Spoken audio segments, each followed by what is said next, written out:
Okay, so what do I do? Chalk it up as a learning experience. You'll be better prepared next time. But I like this guy. Well, then you shouldn't have texted him 6 times and done his laundry. What was so exciting about this was it felt like we were making an independent film. It felt as though this was an independent film that was broken into 10 parts. And Hulu treated us as artists. And all of our conversations were the smart conversations.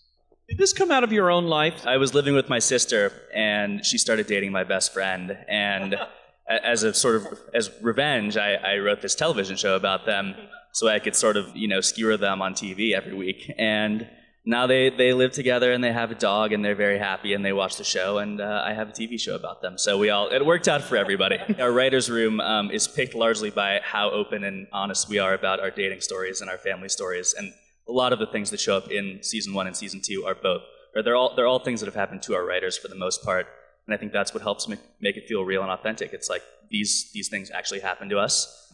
People were locked in garages, and people had horrible one-night stands and awkward threesomes and foursomes, and you take it and turn it into good dramedy TV, and everyone wins. Yeah, we have a really great cast, and they're wonderful people. And they are as collaborative with us as we are with them, and I think they sort of put their stamp on the roles in the way that we hoped they would. We sort of were able to cast the people we wanted, and we got these wonderful actors who maybe hadn't had the chance to have their own show yet, and now they're all up here and they have this great chemistry, and we love them. I read this pilot, and the voice was so specific and so original, but what comes along with that is these specific character voices where you go, okay, you read it and you know exactly how it sounds, and then you really have to find that one person.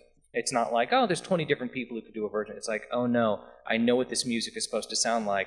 How do you find someone who can play it? Michaela was gracious enough to come in and read, and Tommy was gracious enough to come in and read. That's the other interesting thing as a director, where we're sitting there on a sofa together, watching actors, and you don't know as they leave the room what's going to happen. And each time when it was that person, we'd look at it and it was like, yeah, okay, that's exactly it. And I found once we started casting too, it propelled the writing process because we knew, all right, here's the voices we're writing.